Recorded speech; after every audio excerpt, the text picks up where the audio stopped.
Welcome ulit mga kasulit.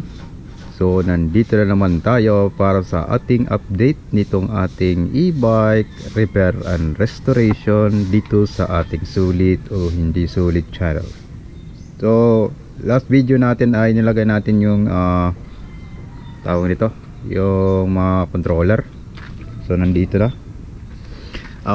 Eto, nandito na yung controller at nilagyan ko na yan ng bolt. So naka-fix na yan at nandito na rin yung alarm. Makikita nyo yung alarm, nilagyan ko ng masking tape kasi masyado kasi itong malakas. So nandito na rin sa ilalim yung tawag ito, yung DC to DC converter para sa 48 volts to 12 volts. So nandito na. So kung makita niyo naman dito, nilagay ko na yung dalawang tapalodo sa likod. So yan. So okay na yan. At nirepair ko pala ito yung isa dito kasi nasira na sa kalawang yung kanyang bracket para paglagay nito. At dito rin inayos ko na rin yung mga wire, naka tie up na to. So yan. At nakaabang na yung para sa brake sa harap kasi order na lang ako ng brake para sa harap. So nandito na yung ibang mga parts. So nandito na rin yung nasa harap, yung front, yun sa likod. Ito rin yung mga panel na pininturahan.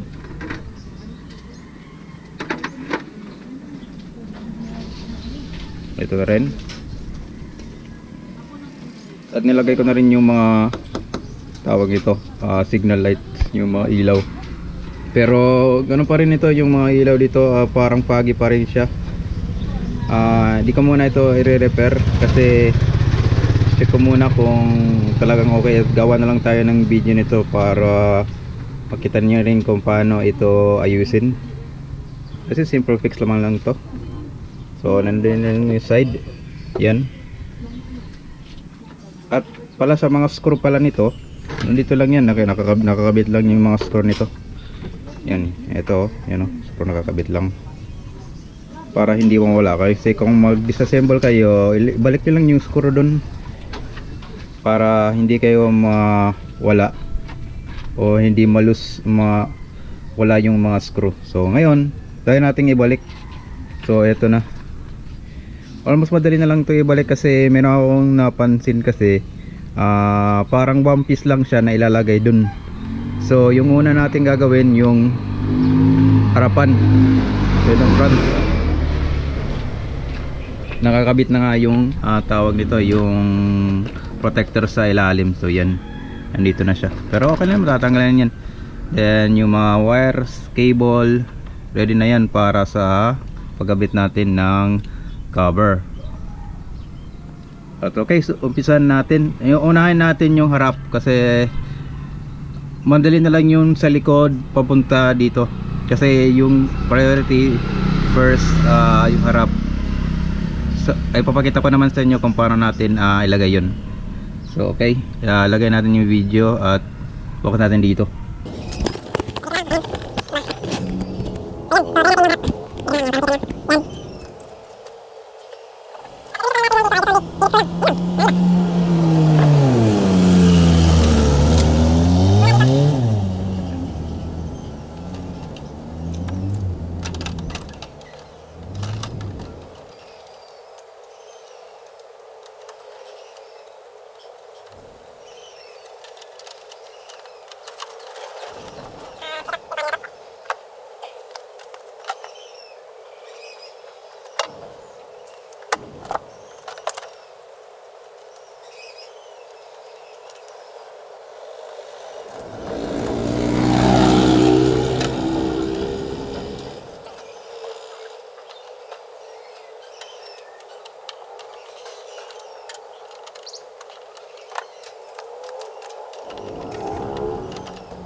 So yan guys, medyo pag lang ata yung aking camera, hindi ko lang alam.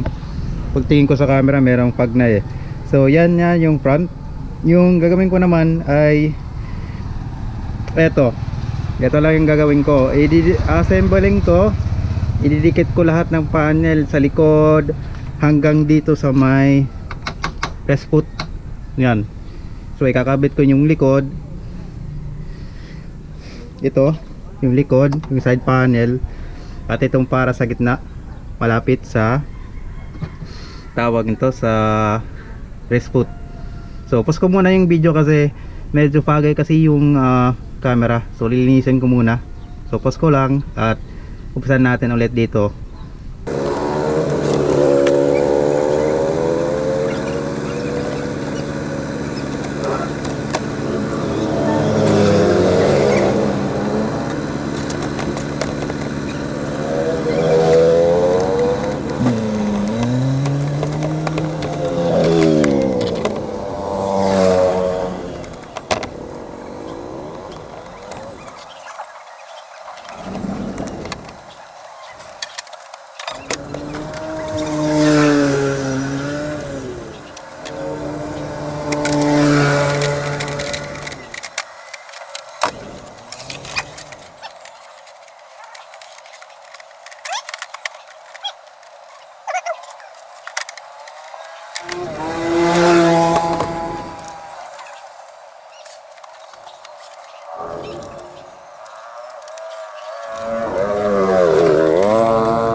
So yan na mga kasulit, yan yung tawag nito buong dito sa may step at saka dito sa side at saka sa back. So yan, nakakabit na po. So magse-set up na lang ako kung paano ko ito ilalagay dito. Medyo yun, kuman na yung araw, sumilag na yung araw. So ito, madali na lang to, papasok ko lang dyan, mas madali na to. So gawa tayo. So set up ko muna para makita nyo kung paano ko gawin ito. Okay, ito na, nag-set up na lang ako dito sa, nag-body cam na lang ako. So ngayon, ito yung gagawin natin para ipasok ko doon, lagay doon sa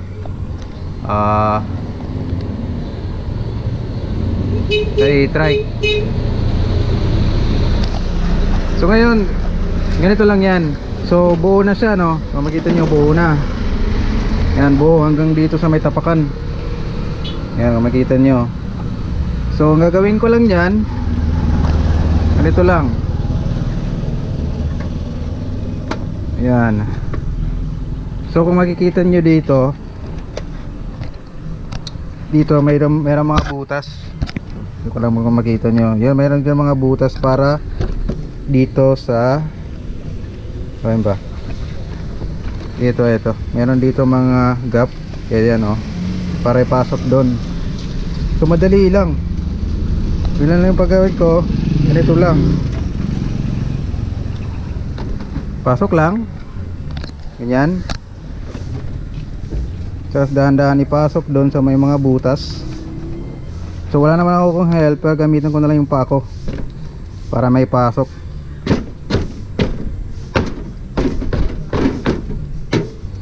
Minsan hindi nga pumapasok pero okay lang, oh. Ulitin natin. Yan, yun, oh, pumasok na. So baba ko ang camera ko para makita nyo. So yan, oh, pumasok na, clear out na. So ganito, bababa ko na lang ito.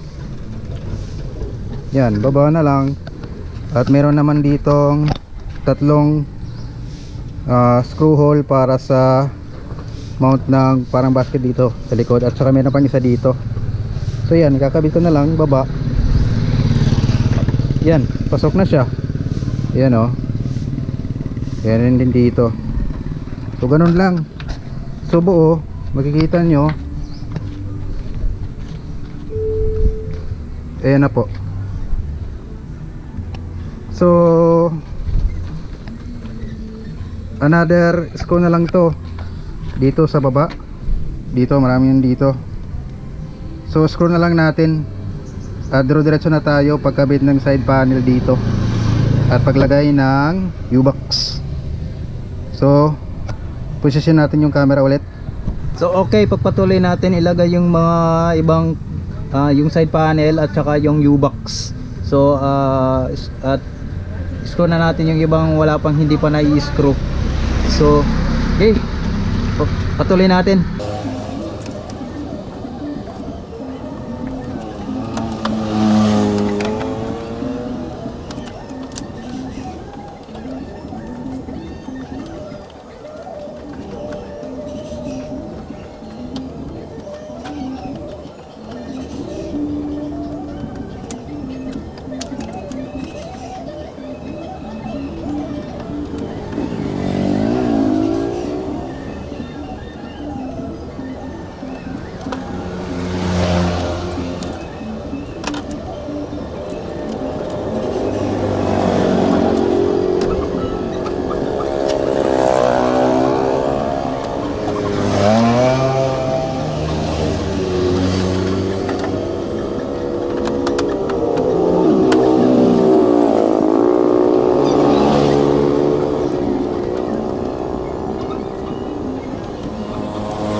Okay, ito na mga kasulit. So ayan,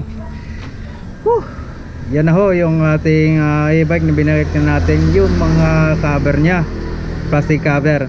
Meron lang dito hindi pa natin nakabit, ito dito. Yan, makikita nyo may butas. So meron pa dito kasi ilalagay plastic, pero ayusin ko pa kasi I need to permanent it, gawin kong permanente nakalagay dito. Kasi kung hindi ko yun ipe-permanent, isang screw lang, isang tanggalan na ng screw, ma-access na yung battery or other compartment sa loob. So ito yung flow ng plastic nito. So yan, wala pa yung upuan, di ko pa nalagay kasi ayusin ko pa yon kasi meron lilinisan ko pa. So yan, yung new box din. Yan, sa loob, ito. Pala sa screw pala dito. Yung screw dito ay ano ba yun? 12 may screw. So pinalitan ko na lang ng ganito. Yan. At kumuha ko ng mga ganitong aluminum galing sa may nabibili yun sa mga motor, yung mga pan-design nila na may screw. So at saka bumili ko dito ng mahaba. So ito na yung lalagay ko, hindi na siya 12 tawag nun, hindi na 12 na screw kasi yung mga kinalawang kasi dito. Ito pa nga, mayroon pa nga dito kalawang eh. So yan. So kinabit ko na rin yung front hood at saka yung quad. Nakalimutan to kanina, so binaklas ko ulit saka binalik ko. So yan.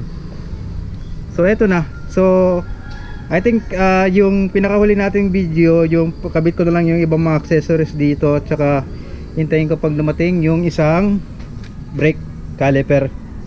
So yan, dito natin tatapos yung video guys. So ito pala, kung meron kayong ganitong hurma ng body, I think ito yung marami tong mga model na parehong ganito, yung single lang, hindi yung trike. Pareho yun yung body kit, yung mga Turtle King yan. So ganun lang yung easy paglagay ng buong body. So unahin muna yung harapan at buuin yung itong tapakan at saka sa side at saka sa back. Madali mo lang ipapasok yung buong plastic case. So yan, dito ko na itatapos yung video guys, masyadong matagal na to. So you can like and comment, subscribe to my channel para sa ating susunod na video dito sa ating sulit o hindi sulit channel. Babu!